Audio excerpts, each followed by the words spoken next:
E aí pessoal, aqui quem fala é André Cadori e esse é o About Money. E antes de começar o vídeo, vou pedir o seu like e também sua inscrição no canal, caso você ainda não seja um inscrito. E nesse vídeo vou trazer mais um corte de Luiz Bárcia, onde ele vai falar sobre como deve ser a trajetória do investidor e aquilo que ele deve passar para chegar num resultado interessante no futuro. Lembrando que nada que está presente nesse corte é uma recomendação de compra ou de venda, e nem de manutenção de ativos. Nesse vídeo, o Luiz Bárcia dá de uma forma resumida. Nesse vídeo, o Luiz Bárcia fala como a trajetória do investidor passa por altos e baixos e que tipo de características devem fazer parte da cultura do investidor para ele atingir resultados interessantes no futuro. Será que é possível uma pessoa sair do zero e chegar em resultados altos assim como ele chegou? É o que vamos ver nesse corte. O cidadão, ele não tem aquela firmeza, tá entendendo? Porque ele vai ter o quê? Ele vai ter orientações desvirtuadas daquelas que seriam.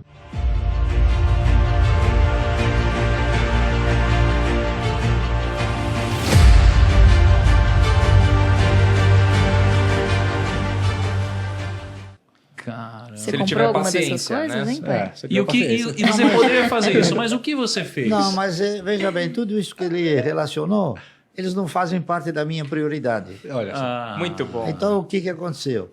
Quando eu dei início a esse projeto, eu estabeleci um critério que foi fundamental e muito importante. Eu estabeleci uma prioridade. A minha prioridade era que ter uma carteira de renda mensal generosa, tá certo? E eu consegui, através do quê? Através de privilegiar esse comportamento. Então, a prioridade era o seguinte, a prioridade ela foi fazendo com que eu fosse progressivamente administrando os meus egos e posteriormente controlando esses egos. Então, cada vez que tinha alguma compra ou algum procedimento fora desse critério aí, eu perguntava, me diga uma coisa, isso aqui é minha prioridade? Eu falava, não, então não compro.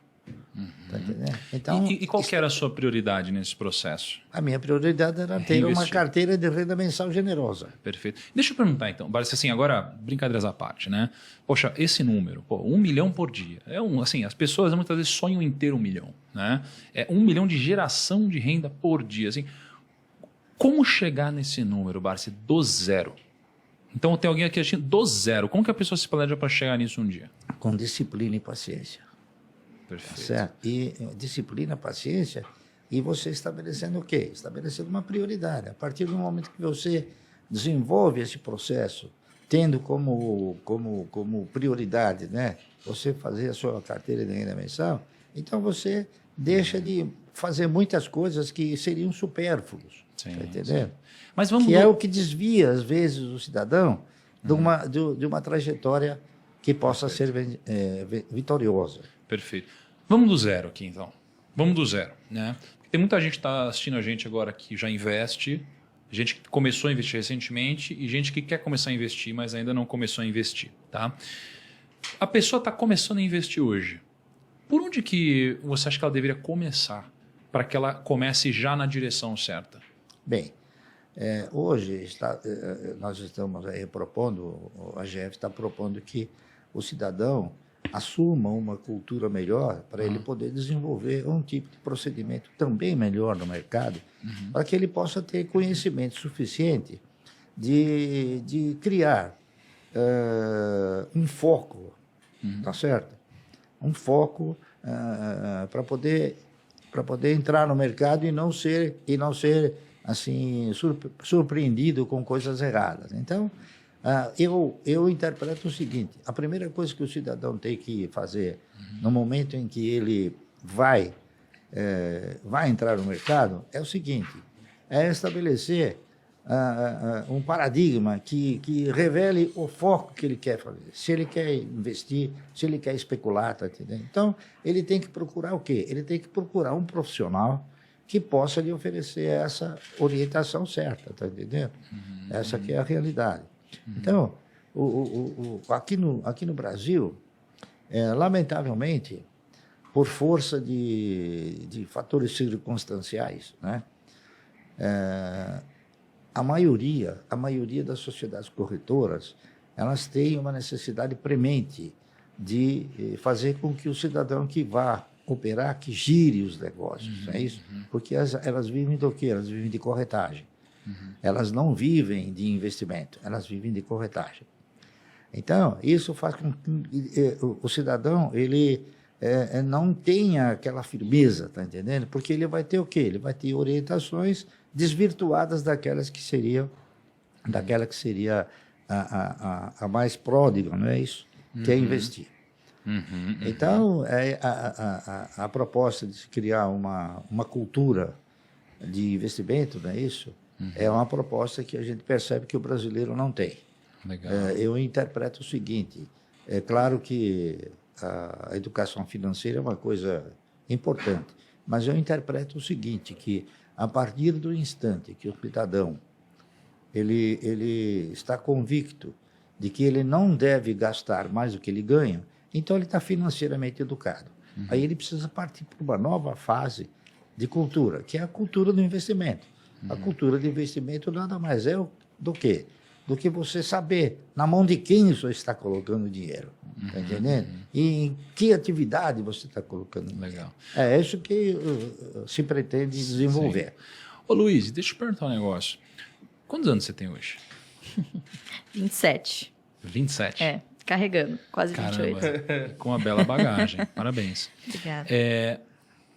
Olhando, a gente olha de fora, você olha de dentro, né? Assim, o que você diria que foram algumas coisas, poxa, por conviver 27 anos, né, de alguma forma com o seu pai, o que você considera que foram as coisas que de fato são os fatores-chave para ele ter atingido o resultado, aqueles princípios que você percebe nele, que você imagina que desde lá de trás, desde 1970, ele deve ter aplicado, olhando para os princípios que ele tem hoje, o jeito de pensar, processo de tomar decisão. O que nesse processo você acha que é responsável pelo resultado que ele colhe hoje? Olha, o mercado mudou muito desde a época em que ele começou, mas infelizmente as pessoas continuam cometendo o mesmo erro, né? Lá atrás, havia uma dificuldade muito grande de você ter acesso às informações. Então, quem era profissional de mercado e quem realmente se interessava, ia nas empresas, né, recortava lá o papelzinho, ia buscar o seu dividendo, enfim, buscava a informação, é quem geralmente acabava se dando bem, né? Hoje em dia é justamente o contrário. A gente vive a era da informação, em que a pessoa melhor informada, na verdade, é aquela que sabe filtrar a fonte de informação que ela vai buscar, né? Então, hoje, as pessoas tomam as suas decisões baseadas nas opiniões de outras pessoas, né?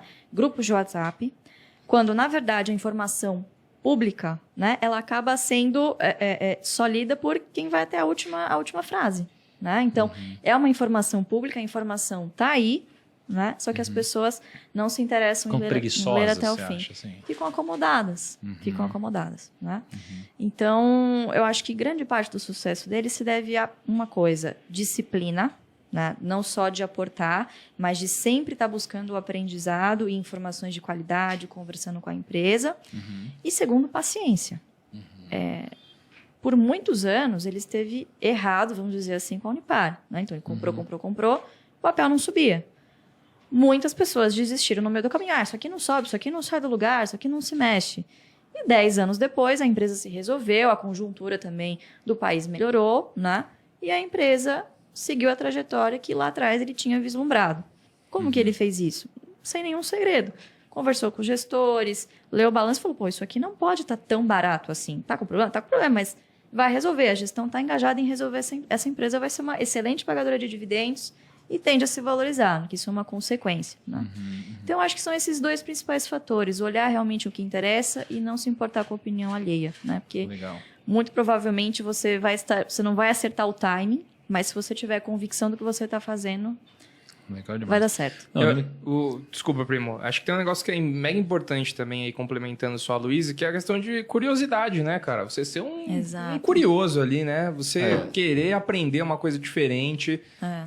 Você tá ouvindo esse Primocast aqui, a gente tá te passando informação e você não ignorar isso que a gente tá falando. Você saber que, por exemplo, vão ter aulas gratuitas do bar. Se você falar assim, cara, se você pegar e ouvir essa informação e deixar isso pra lá, cara, você tá perdendo muito.